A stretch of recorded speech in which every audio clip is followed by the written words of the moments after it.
Welcome to another episode of Biz Money Talks with Tracey Bissett. I am very excited. We have a very special guest today, Mr. Ted Creighton. Welcome to the show, Ted.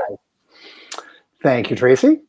So Ted is a strategic business coach with FocalPoint Business Coaching and a senior consultant with the Plutus Consulting Group. He is super passionate about helping small and medium-sized businesses consistently improve their business's performance and achieve best-in-class results. And he has so much experience. Funny story how we actually met. I was actually looking into FocalPoint coaching at one point, and so randomly met up with Ted to talk about his experience. Meanwhile, my friend down the townhouse row from me, we get to talking and we learn that it's Ted's sister-in-law. So things all kind of converged when we met many years ago. So it's great to have you here today, Ted. It's almost like we're family, Tracey. Almost. Almost. You have a lot of people in your family, so I'm not sure how I feel about that. I like to be a little more special than all of the people in your family. Okay. And so love for you to share in your own words a little bit more about your background, what your experience is, and then we can jump right in and get started on tips and insights for business owners. Oh, absolutely. And thanks again, Tracey, for inviting me. This is great. And I think I mentioned to you before we got on that I think you do a great job and you sort of have great conversations with people. So I'm really excited about sharing and talking for the next little while. So let me start, I guess, with the obvious stuff is that I spent a number of years in the corporate world. I'm an engineer by training. But you can't hold that against me. I do have an MBA in finance and strategy, and spent about 30 years with large multinationals, mostly working in operations, logistics, supply chain. And about 6-7 years ago, I realized that A, wanted to do something different. B, I had a pretty sizable sort of toolbox of stuff that I was bringing from the corporate world. And one of the things I realized that I liked doing most was working with people on how to solve, difficult problems, but also get them to sort of meet the goals and objectives they had, the corporate case, with teams within an organization. But I realized applying that to small business wasn't really that much different. And, the other part of it is I wanted to do something a little more local. So I'm here in the GTA, the Greater Toronto area. Most of my career was spent sort of anywhere but the GTA. So I wanted to do something with businesses locally and hopefully lend some of my wisdom, experience, and, the stories that made my hair fall out and go gray. Excellent. And you certainly do have a really deep experience base and a huge tool chest of advice, insights you can provide to business owners. And we're here today to talk about the changing landscape of the business world, of the economy, and everything is still in a state of flux.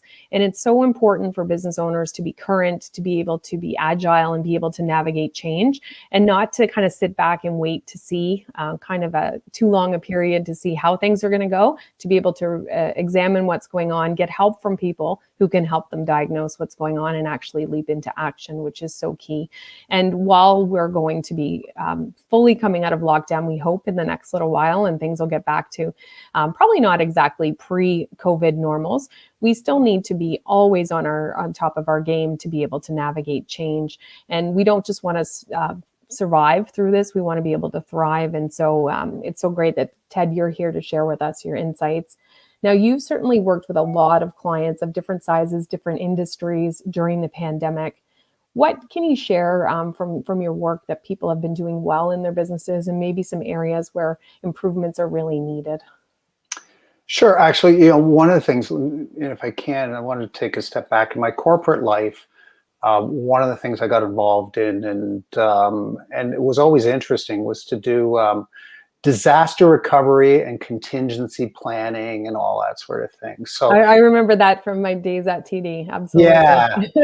and usually it was one of those things where, you had this really bizarre sort of scenario where it was like, okay, there's a pandemic that takes over your business for a year and a half. What are you going to do? And you're just going, okay, let's just dust off all all of our procedures and everything else and our communication stuff. We'll spend half a day working on that and then just put it away for the next year. What I found that during the pandemic, and when things hit, was most people never do that, obviously. Most people never have a, what happens if you lose power? What happens if, you have a flood? What happens if, something happens to your market? Or in this particular case, you have to close down your business and or go virtual for the next 6 months, year and a half, maybe forever. What are you going to do? So one of the things I think some people did really well was to take stock on okay, what am I fundamentally doing for my clients? How am I going to make this work? And how am I going to make sure that I'm actually getting in front of the people that I need to get in front of? So do I have to change the way that I communicate with people? Do I have to change the way that I actually render my services? Do I have to figure out a way to get a product in front of somebody because they can't come into a store to do it? So in the first few months of the pandemic, getting people to think outside the box on, what is your business really about and how do you make sure that you're delivering on your promise is a big thing. The other thing that I think a lot of people did well, but again, it was one of those things that they don't normally do, is they start having to rely on outside resources to help them with specific things like financing, like, dealing with grants or government programs, like dealing with IT providers that are going to do a lot of the stuff they need to do to go virtual. And so trying to find, that network of people that's going to help you was a critical thing, which again, pandemic or not, is a good skill to have to figure out, where do I find people and what do I do?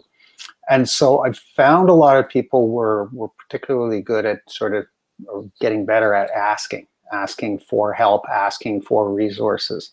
The other thing was, and it was interesting because myself and a partner, Lisa Kember, we do an event every week just to talk to businesses about how they do what they do and everything else. And I remember the first time we got together, which was again back last April, and we said, okay, you have 15 minutes to feel sorry for yourselves, and then beyond that, what are you going to do about it?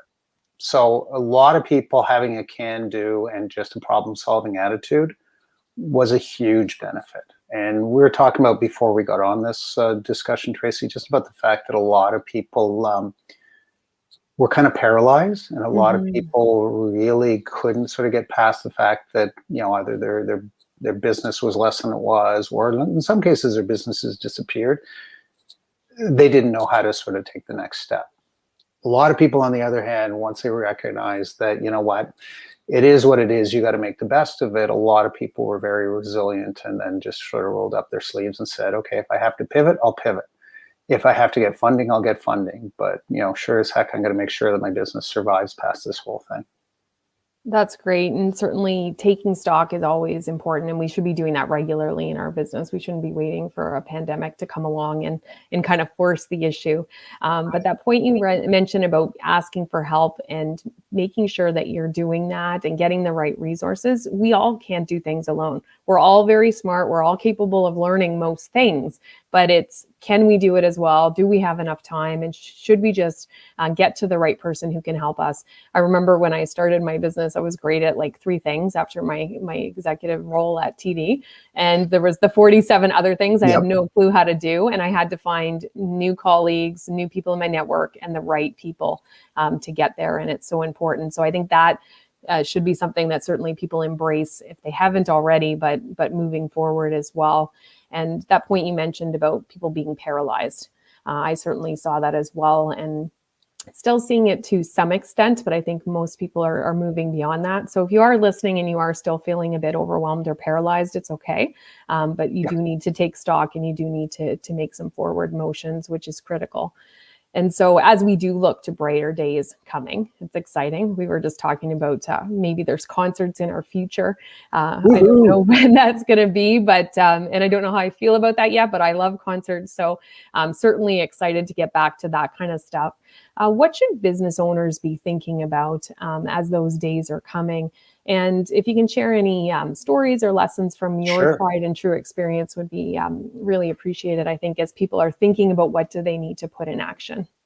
Well, you know what, and again, one of the takeaways from the pandemic, and I think is important, just with companies, especially that have employees, is that they've had to be a lot more empathetic towards their employees, because everybody's got a story, right? Employees Yeah. had to look after kids at home. They had, sick parents in some cases. They had to figure out how to work from home, despite the fact, like, for example, one of my kids, he and his wife, originally at the beginning of COVID, were in a 500 square foot apartment, trying to run their business from there. And so there was a little bit for the newlyweds. There was a little bit of this at the beginning, and so you realize that that empathy towards your employees is not going to really change. And so now the pendulum isn't going to swing all the way back, and that everything's going to be like it was prior to the pandemic. Mhm. So everything might get back business wise to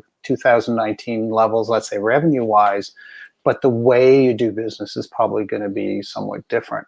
So it's trying to be empathetic to people's needs and trying to understand, what is it that really is important to keep the business moving, while at the same time trying to accommodate people as best as possible. Because I think there's just going to be this natural sort of hesitancy of going back to an office or going Mhm. back to sort of normal working conditions.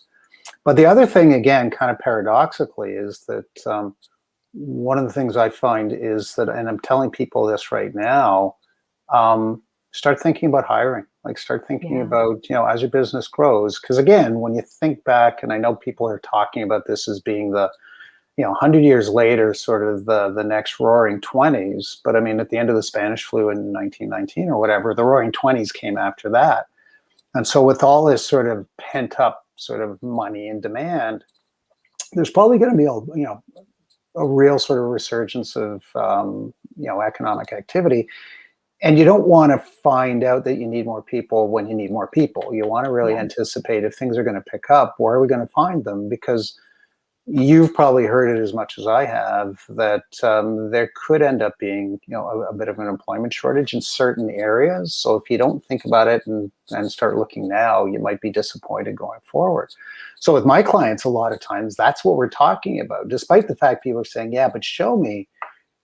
Unless they're in the, I keep saying, the VCR repair business where there's no demand, um, they're probably in something where, when things do take off, they're going to find that they're going to have a bottleneck as far as the resources. And so what do you do then? And so getting people to plan around that is really, really critical. The other thing that I think is important, and again, this is not something that has to be done every time a pandemic shows up, is just doing your, everybody got forced into a SWOT analysis and saying, okay, what are my threats? What are my opportunities? What can I do? Is just trying to put that in front of people on a regular basis to say, listen, the landscape's probably going to change, often enough that you need to really start thinking about, okay, so what do I need to do service wise? What do I need to do business model wise that might be, better suited to my market? Or, am I better off going to a different market or expanding my market? So I think getting people, and again, started doing this at the beginning of the year with clients talking about planning for 2021 and beyond, is just start really thinking about what the landscape looks like and take advantage of some of the changes, and also, try and figure out a way to put that into your planning cycle. Because again, most people don't do it. Mhm. And I think I heard at one point during the pandemic where they're just saying what the pandemic did was it brought everybody's wish list into 2020. So I should be doing this. I wish I could be doing that. Maybe in someday I'd consider going virtual. Well, you know what? It just pulled all that from the future into now. And so you don't want to have a pandemic or some sort of emergency to make that happen. You should be doing that by design. Absolutely. So a couple things on what you mentioned, like certainly during the last 18 months, I've looked for more empathy in people that I'm dealing with and looking for it Mhm. towards me. So I think that that's going to be across the board, no matter whether it's with our clients, our employees, whoever, suppliers, we want to make sure that we're showing that. The hiring is a big piece, and we're seeing already lots of data come out of the US where the mass resignations are coming, where people didn't like how their employers were handling it. And now we would certainly expect that's going to come to Canada. So if you've got employees, make sure they're happy, number one. And if you value them, make sure that they know that so that you're retaining them. But then also to think about that growth, because corporate spending has been captive. They've been holding purse strings tight, and now that money is starting to flow. So there's going to be a lot of money flowing around, and businesses will, who are proactive and they're providing the right service or product, are going to be the beneficiaries of that. And then just that SWOT analysis, the strengths, weaknesses, opportunities, threats, so you can always be agile, and not just with our business strategies, but what we're focused on and where our time is. Because I think so many people worked so much because it was easy to hop from Zoom meeting to Zoom meeting. People are feeling a bit burnt out, and so we've got to make sure that when we are working, we're getting the best bang for our buck, we're getting the most benefit. So all of those will put people in really good stead if they're putting those into practice, I think. And this one's totally off the cuff, but if there's any stories you can share, any examples of something you saw really creative during the pandemic where people either chose a brand new product or did something totally unexpected to kind of bring their success. Is there anything that comes to mind? I had a client that was in the promotional products business. So they did primarily the events that they would provide products to were golf tournaments. Oops, can't do that. Anything around like schools and universities. So Frosh Week or, some sort of event related to, one of the universities or colleges. Not doing that anymore. Any of the local high schools, nothing there. Any festivals like Beer Fest and stuff like that. No. So what they ended up doing, again, smart move, is they just said, well, everybody now needs PPE. So they went out of their way to, instead of doing, T-shirts, caps, embroidered stuff, they went out of their way and they started doing PPE and masks. And in actual fact, and then this was great, one of my kids got married. This is a personal thing. One of my kids got married last year. So we got them to embroider some nice masks for the wedding last September. Lovely. So, and they killed it. They absolutely did a wonderful job because they just realized, like we got to do what we got to do to make some bucks and keep the doors open. So, what, at the end of the day, it was like, if we got to do it, we got to do it. Well, they leveraged their strengths and just found a new way to make use of their strengths, which is fantastic. Well, and their strength, interestingly enough, apart from the fact that they do great products and everything else, it's just they're really good at selling. And so whether you're selling, masks and gowns and, and gloves, or you're selling, hats and T-shirts and, jackets, doesn't matter, and then for them, it made all the difference of, as to whether they'd be either profitable or they would have to close the doors. So I think stuff like that is, those are great stories because I think people can be very creative and resilient, and, and their ability to get through it, would be that much greater. So, yeah, there's been so many inspiring stories. I was working with one client and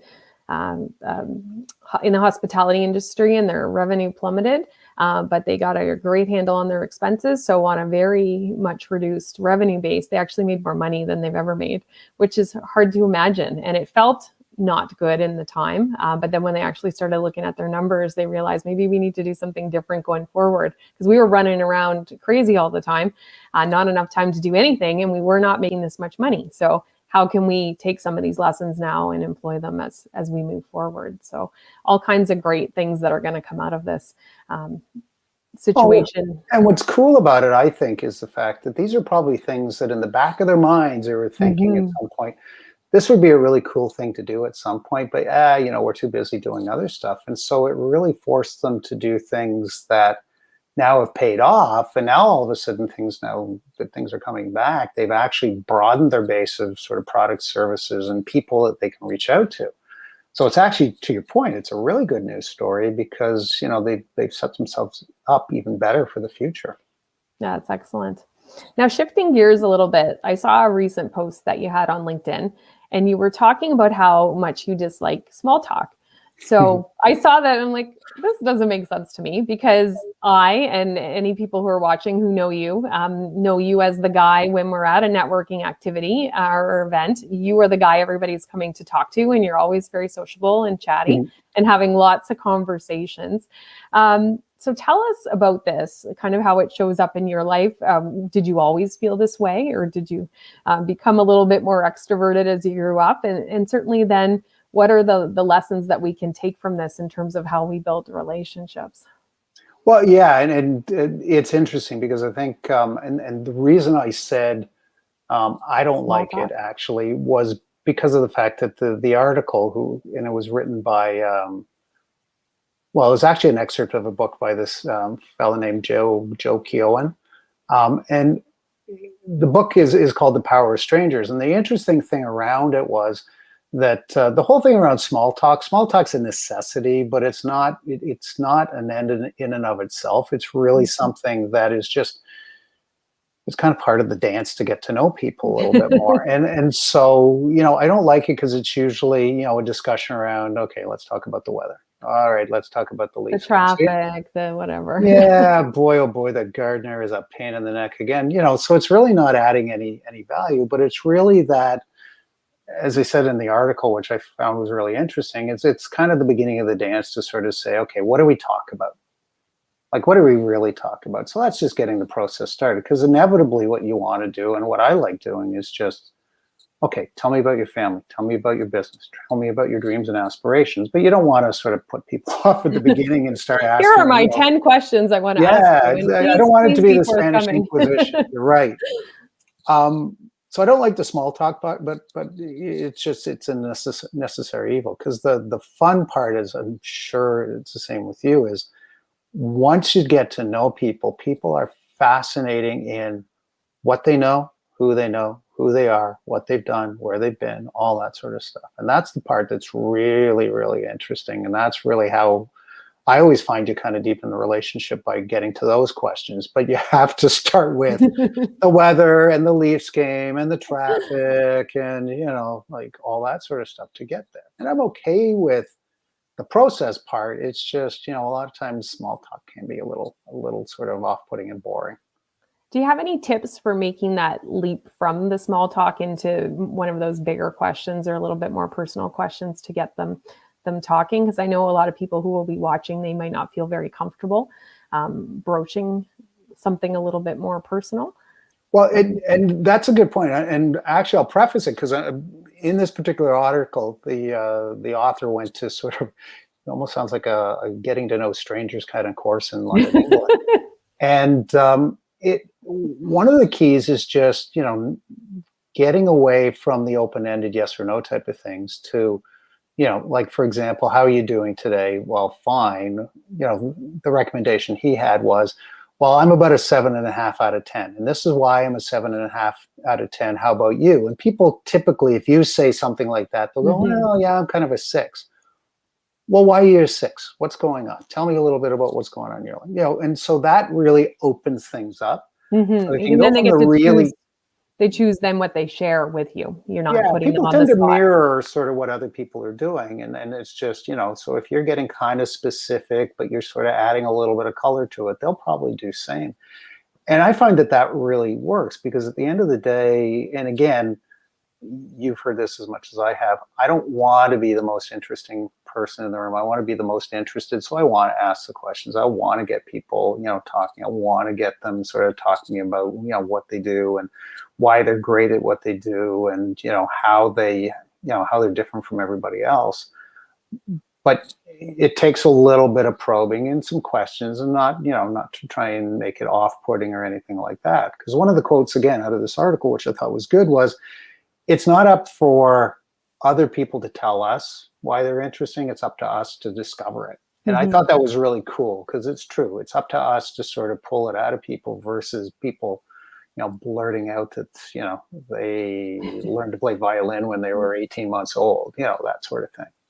Absolutely. And it's up for us to share as well, so that we're creating that kind of open environment that people feel like they want to share with us, and it's not this one-sided conversation. So I love that. And certainly those tips will put people in good stead if they're putting any of those into practice, which is fantastic. And I know I'm always on the lookout for dog lovers. So as soon as I know somebody's got a dog, the conversation just goes from there. Unless they tell me they hate dogs, and then we have to see if we're going to carry on a conversation or not. Then you make a quick beeline to the bar. Yep. No, I totally agree with you on that one. So whatever it is that you're comfortable with, where you can normally find commonality, that's a good place to start usually. Yeah, because it's usually, if it's sports, check. If it's family, check. If it's pets, great. There's always something to talk about other than, again, the weather and the traffic and all that sort of stuff, because that's really boring most of the time. Yeah. Now, when we get together, we'll be able to talk about all the places we want to travel now that we have pent up demand for travel. So we can talk about our dream destinations. So that'll be a fun one. That for hours. Yeah. Oh boy. Oh boy. Excellent. So before I let you go today, are there any final tips you'd love to leave the listeners with? And it might be something that you've already mentioned that you really want to reiterate, or it might be something new as a final piece of advice you'd love to share. No, I think we hit it on a little bit earlier, and I think you sort of jumped on it as well, which I think is really important, especially right now, is business ownership is not a solo sport. Even if you're a solopreneur, like surrounding yourself with good people, getting to connect with people that can help you with your business and move you along is so important. Again, whether it's, somebody to help you be accountable, if it's somebody to help you in specific subject matter areas. I think that part is probably the biggest thing. The other part, and I tell this to everybody, but I'm a kind of a broken record, is also, in my book, planning is great, but execution is king. And so for, especially right now, as a lot of people are thinking about, okay, how do I move forward? It's like, just get things done. Like, just do. A lot of people think about it and then, think about, I'll get to it when I get to it. No, just do it. Do it and worry about it afterwards.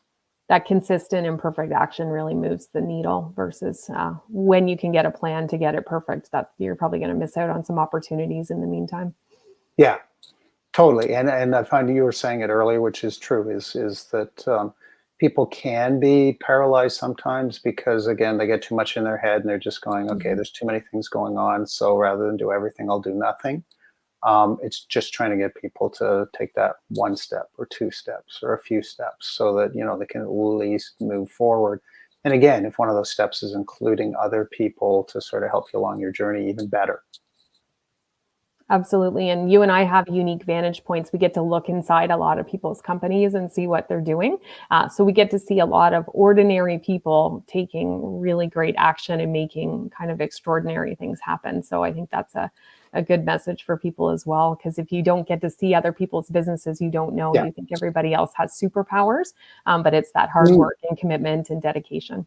Actually, you know what? That's a really, really good point, because one of the things that I've found, especially doing what I'm doing over the last 6-7 years, is that, again, people just like you and I with a plan and the right mindset can do anything.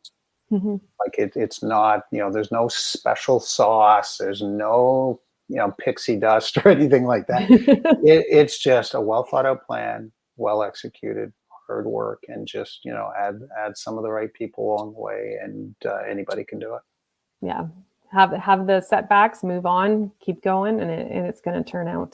Totally. Certainly people who are committed and focused, it will work out for them. So I have so loved having you here today. It's been wonderful. What awesome. Fun chat. Nice to get to hear some of your stories and your insights. What are you working on now, and how can people reach out to you if they want to be able to talk with you or connect with you outside of the show today? Yeah, thanks for asking on that. I think, so what I'm working on right now, actually, because, and again, I was saying this to you earlier, one of the things around COVID is I've gotten very, very busy. So I'm actually working on adding sort of bandwidth to my practice, which is great. So I'm adding an associate later in the year. So that's a big thing. So we're trying to do, more things with more people, which is always good.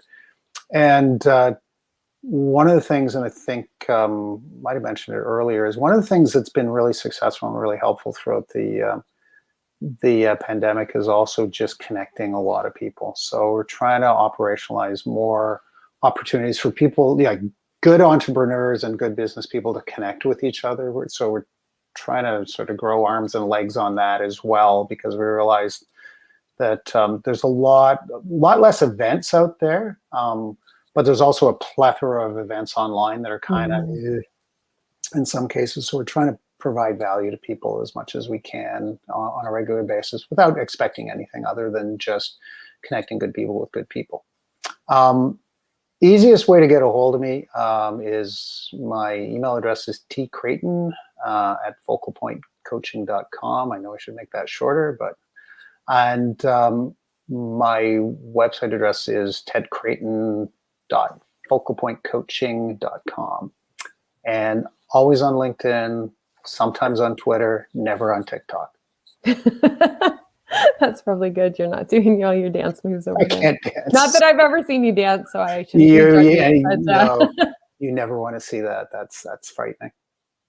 Excellent. So I'll make sure we put all the links after we wrap up today. I'll drop them in the social platforms where you might be viewing this right now. We'll make sure all of those links are in YouTube so you can find it easy to reach out to Ted. And I know I've had such a great time hearing the insights, hearing the stories. And I know that if listeners are putting into practice even one of these tips that you've shared, it's going to make a change in themselves as well as in their business. So thank you so much, Ted. You're very welcome. Thanks very much for inviting me. I've really enjoyed myself. You are welcome. And for those who want to keep the conversation going, almost to Ted's point about connecting entrepreneurs, we do have our Biz Money Club, which meets weekly, and you can register to join us for this really casual meetup weekly at bizmoneyclub.com. So we'd love to see you there. If you can make it, you do that week. And if not, there's no pressure to attend. Not a fancy networking event, just a meetup to have a chat, because sometimes it can be lonely running your business. So thanks again, Ted. And until next time, we'll be back shortly with another Biz Money Talks with Tracey Bissett. So take good care.